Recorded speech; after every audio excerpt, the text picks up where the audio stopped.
For there is no distinction between Jew and Greek, for the same Lord over all is rich to all who call upon him.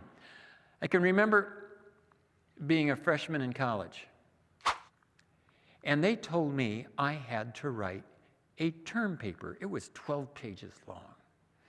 12-page term paper, that's cruelty. I hated writing. I still do. I'm getting ready to start writing again.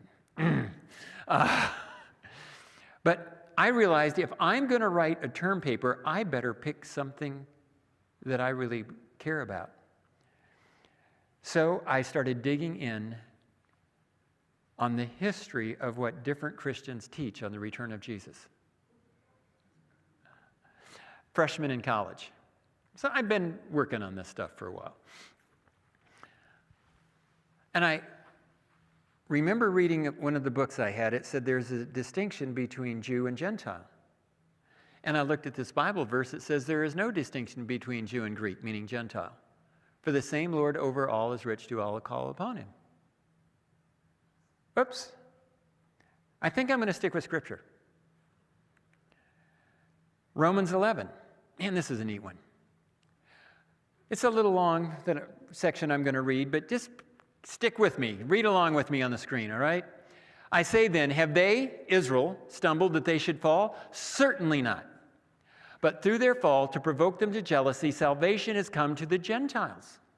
Now, if their fall is riches for the world, and their failure riches for the Gentiles, how much more their fullness?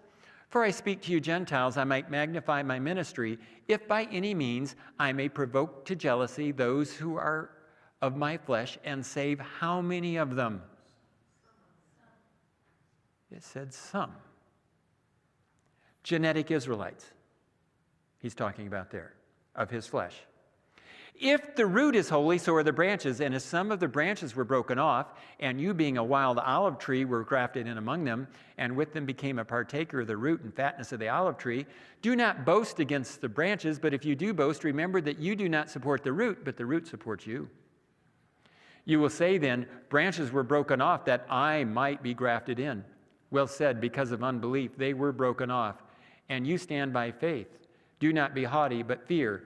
For if God did not spare the natural branches, he may not spare you either.